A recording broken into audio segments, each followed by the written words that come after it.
In this edition of City News, find out why city officials and residents gathered at a local park. Also see how the city of Hawthorne remembers 9/11. Plus, find out where you can eat breakfast for a good cause. These stories and much more coming up on City News.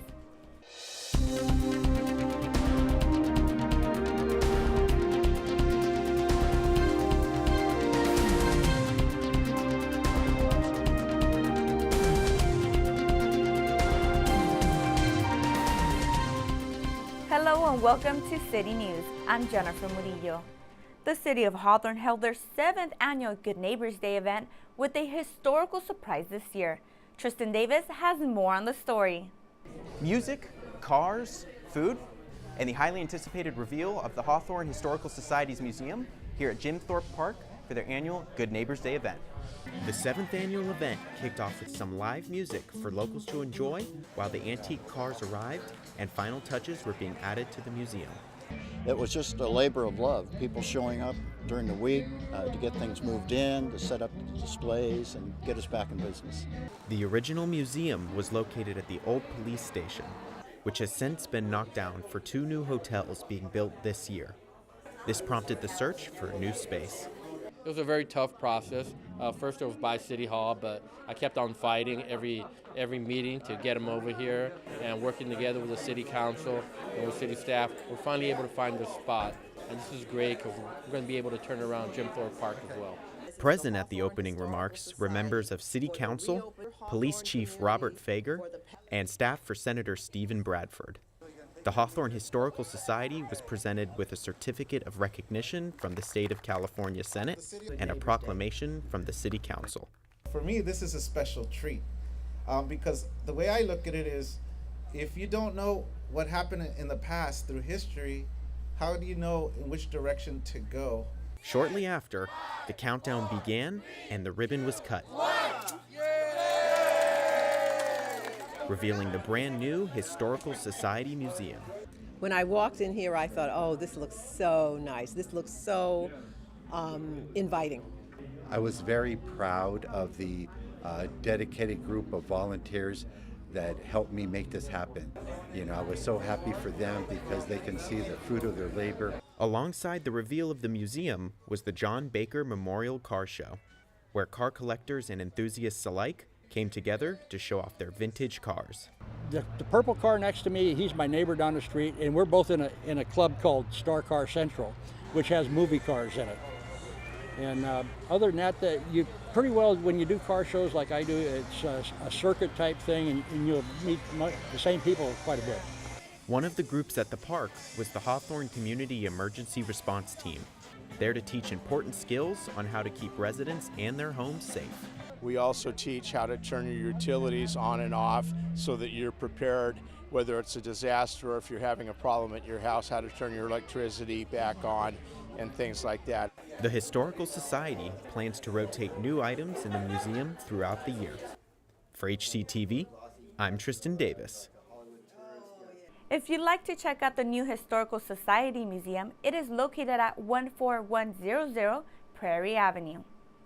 Dignitaries and community members gathered in front of City Hall to commemorate the 16th year since the tragic events of 9/11.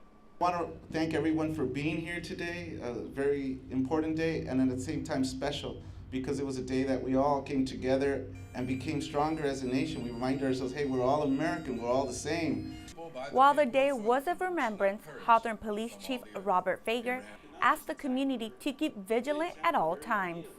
I use this day to always hopefully remind you in our community that to protect everything we hold near and dear, we have to remain vigilant. If you missed the broadcast of the entire 9/11 ceremony, you could watch it on our YouTube channel by searching Hawthorne Community Television. The Hawthorne Veterans of Foreign Wars cooked up a monthly fundraiser. Daniel Lilly was there for the meal. The Hawthorne Veterans of Foreign War, Post 2075, had its post-monthly breakfast, bringing the community together over a delicious meal. The monthly breakfast is great. It's for a lot of veterans that really don't have it to do, and you get a lot for what you pay for breakfast, better than Denny's, IHOP, or anything else. You're getting about twice the food. Veterans and their families were served a full breakfast by the Hawthorne High School Junior ROTC. Today we're actually helping veterans, so we're serving them breakfast and honoring their service. So we pay back to them and just make sure we appreciate them because they serve for us, so why not help them out? The money raised goes to help the community and fund programs such as the Thanksgiving dinner to help feed and support the disabled veterans. We try to see what's going on in the community and where we can support, and the vets that come in, what we can do to support them, assist them with their benefits or whatever. If there's a family in distress, this is an opportunity for us to find that out face to face. According to World War II veteran Steve Braun, the post needs all the help they can get. I hope that the younger generation decides to join the post. Help is getting a little bit cheap because people are dying off and they haven't been joining the post. Post Commander Roger Morrissey wants every veteran and their families to know, come on in, give us a call. We've got service officers, we've got people that can help you. We can get you in front of the right person. If you just want another combat vet to talk to, come on in and chat. The monthly breakfast takes place on the third Sunday of each month and welcomes the public. Reporting for ACTV, I'm Daniel Lindley.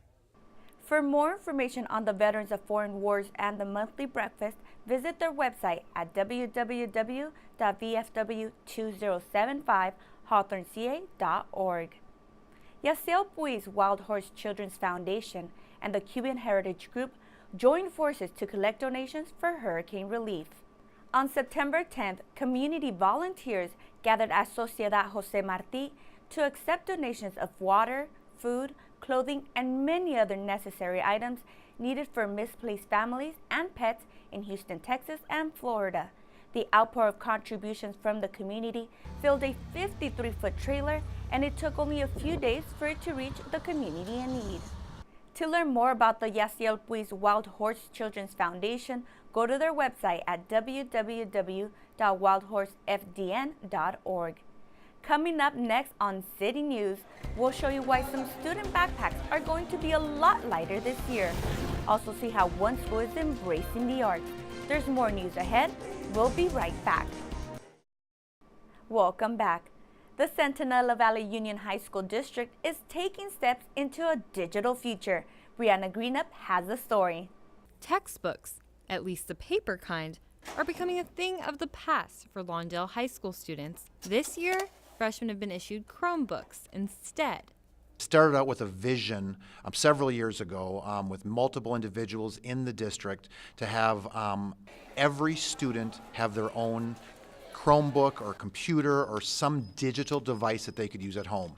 The district has already distributed over 1,500 Chromebooks and plans to continue doing so to freshmen every year until it is district-wide. The Chromebook is how students are going to access their textbooks, our learning management system, and our digital resources for the school, or for the whole district. We have an Overdrive digital library for pleasure reading. We also have EBSCO research databases for our students so that they have really good resources for doing research on campus. And we have a lot of ancillary digital programs like BrainPop and Turnitin, Schmoop, so a lot of programs that they can access, and they're easily accessible through the Chromebook. Students not only have access to Chromebooks, but also free Wi-Fi. I then received an email. I get lots of emails, and this one stuck out to me. It said, hey, Sprint 1 Million Project. And when I opened it up, it said that they're willing to offer internet to many of our schools. The Sprint 1 Million Project has granted the district 300 hotspots every year for the next 5 years. I really like how I can take the hotspot anywhere. It's just a small device and I can take it anywhere, so if I ever get assignments on vacation or anything, I can just take it anywhere. If I ever take a trip, and I can just take my Chromebook and my hotspot anywhere. With a Chromebook and hotspot in hand, it makes it almost impossible for students not to get their work done. But who says work can't be fun? I like all the apps on the Chromebook, especially Kahoot. It's like a game about your the topic you're doing, but it's just a fun game to play. With all the weight lifted off their backs, Superintendent Gregory O'Brien feels these students are set for success. Reporting for HCTV, Brianna Greenup. To find out more about the Sprint 1 Million project, visit goodworks.sprint.com. Many high school students are getting a head start on their careers. We take you to Leuzinger High School to learn more about one sizzling academy. Leuzinger High School's Culinary Careers Academy hosted their 4th annual Eat and Greet.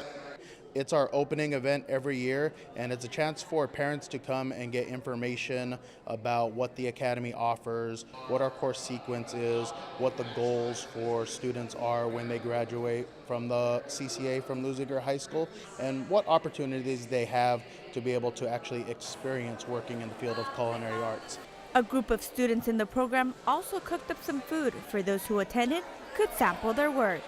We have Oreo cupcakes for dessert, and we have sliders, and for vegetarians we have grilled cheese sandwiches, and we also have fruit kebabs. Culinary Careers Academy students then moved over to the kitchen to demonstrate some of their skills. The parents see how good students are, not just that they teach us from the books. You know, this is hands-on experience that not everybody gets. Being in CCA also teaches students relevant and integrated learning opportunities focused on food, nutrition, fitness, and the hospitality industry. Cooking has always been a passion for me, and having this academy and being able to start off young has really helped me, and I've been able to make connections already in the outside world with actual chefs and restaurant owners. Coordinator Matt Sainez says that if any student is interested in working in a restaurant or even running their own place one day, this is a great first step to take. To learn more about the Culinary Careers Academy at Leuzinger High School, go to their website at www.leuzinger.org. One local middle school is taking a different approach to teaching their students the arts. Ernesto Giles has more. It was back to school night at Prairie Vista Middle School. Parents and guests were quickly treated to a performance by over 90 students from the theater arts class. While many other schools in the district focus on a STEM-based curriculum, Prairie Vista has taken a different path in the way they teach their students. It helps when reading a book because they have to train their eyes to go across. And in music, it's a little bit hard because you have to look ahead while you play or sing the note that you're playing. So it has a lot of benefits. It's very important to the students because they're able to express themselves. Mind you, you've got them testing, you've got them preparing for the test and things like that, but the arts are embedded in the arts, the sciences, and in all the core classes, the arts are right there. Students are able to take a wide range of art-related classes throughout their time at the school, including piano, painting, dance, and choir.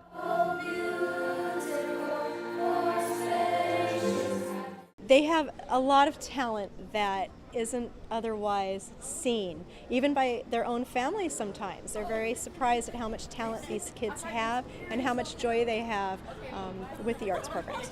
This school supports us in art by, it helps us express our feelings by drawing and coloring, things like that. Parents such as Francis Bass say that they have seen a difference in their child's interest in art due to the supportive atmosphere the school provides them with. I love it. I think it's a great idea because it gives the students the opportunity to maybe discover talents that they didn't even know they had. You know, a lot of students don't get the opportunity to take outside courses because they're so expensive. So when you allow a child to take different aspects of art, keyboarding, drawing, for example, dance, singing, it gives them the opportunity, like I said, to discover unknown talents. Teachers say they hope students and parents walk away with a higher appreciation for the arts and a possible future career. For HCTV, I'm Ernesto Giles. For future events at Prairie Vista Middle School, go to their website at www.prairievistamidl.org or to their Facebook by searching Prairie Vista MS. An important meeting took place at a local school. Tony Long Jr. has the story. The California Department of Education recently met with Hawthorne School District employees at Prairie Vista Middle School. Today is a professional development day for all of our staff, classified and certificated and administrative. to learn about good mental health. This is a youth mental health first aid training which provides participants with skills and knowledge, very basic information on how to feel more comfortable in approaching a youth who could be emotionally distressed or maybe showing some signs of a mental illness. The main idea of the training was to prepare district employees on prevention of any serious mental health issues involving their students. We've seen a real increase in some alarming behaviors in students. I think things like 13 Reasons Why, the Netflix series that pretty much glamorizes suicide has been an issue for us. So I wanted to make sure that we're doing everything possible to address the needs of our students. Employees learned that they could possibly detect the signs early in order to help the student in need. I've learned a lot about when different mental disorders start to appear in children, which I was very shocked to learn, and what they look like, what the symptoms might be. Superintendent Helen Morgan of the Hawthorne School District states that about 260 district employees attended the training. This is Tony Long Jr. for HCTV. For more information on other trainings and events, go to the California Department of Education website at www.cde.ca.gov. When we return, see what brought the community to a local park. SpaceX held their second Hyperloop pod competition where student teams from all over the world try to solve the problem of high-speed transportation. The future of travel may be upon us based on the results of Phase 2 at the Hyperloop competition here in Hawthorne. These young, bright minds from all over the globe want to fix our ever-growing transit system. We are trying as a research group to get the best prototype of a Hyperloop pod, testing all the systems in it at high speeds, and meet the expectations of SpaceX and Elon Musk about this. Almost 700 student competitors representing more than 35 different countries presented their differently designed pods, all of them capable of high-speed travel. If you missed the broadcast of the competition, you can watch it on our YouTube channel by searching Hawthorne Community Television. The organization named Ahaana brought their third annual Ahaana Festival to Hawthorne's Memorial Center. The Ahaana Festival gives women a voice to share their real-life experience in a monologue format. Some of the subject matter is not appropriate for younger children because it involves abuse, it involves all kinds of subjects that are not, sensitive for younger children. This year, the group launched Monologues, where 3 men got to share their life experiences too. It's never been done. It's the first time that a format like this has been introduced on stage. Bringing different cultures into the city of Hawthorne and other events just like this, it helps us engage more with, people around us, and it stays true to our motto of City of Good Neighbors. Ahaana was conceived in 2015 with the intent of bringing an awareness to the South Asian culture through artists, performers, and storytellers, and hopes to continue to do so in the future. To learn more about the organization, go to their website at www.ahaana.org. For the past 7 years, one group has tried to bring neighbors closer together to open lines of communication. Ernesto Giles has more. Pizza, pictures, and piñatas? No, you're not at a birthday party. This is a picnic put on yearly by the North Hawthorne Community Association at Eucalyptus Park in an effort to help residents get to know one another. You get to know your neighbors a little bit more. We're constantly having new neighbors, and we like to meet them every year. Enjoy a fun, warm day of lots of events and lots of activities where they can get to meet their neighbors, meet their elected officials, meet the different businesses, and just basically go away with a great experience. According to Hawthorne Youth Commissioner Ryan Richards, this type of event is not only fun, but helps create safer neighborhoods. Good neighbors hang out, good neighbors know each other. And another thing about that is that breeds safety, that breeds a sense of community. When you watch out for your neighbor, you've got your neighbors back and your neighbors got yours. City officials enjoyed getting to talk to residents and listening to their concerns outside a formal setting. It really does bring the community together. It also, brings, concerns to us that we can kind of go out and fix at City Hall. But it really creates that family feel and that good neighborly feel that we're trying to get within the city. With summer coming to a close, kids got to enjoy a last bit of fun, such as a quick exercise class, water balloons, and a small raffle where some got to walk away winners. I got a notebook, stickers, ruler, pencils, and erasers. A chance to say goodbye to the summer, because everyone loves the summer, because the summer is when everyone comes out, the kids are out of school. And this is a chance for the families to get together and make this maybe one last big event for the summer. The North Hawthorne Community Association hopes the picnic continues to grow in the future. For HCTV, I'm Ernesto Giles. To find out about future events put on by the association, visit their Facebook page at www.facebook.com/North Hawthorne Community Association. Keep it right here on Channel 22 for these future city news stories. Learn about what companies came to find new employees at the LAX Employee Fair. Plus, we will take you to see families having fun at this year's St. Joseph's Family Fiesta and see what's the latest for pets at Pet Extravaganza. That does it for this edition of City News. Thanks for watching. If you have any story ideas, please call us at 310-349-1630 or email us at hctv@hawthorneca.gov. Don't forget you can watch City News online on YouTube by searching Hawthorne Community Television.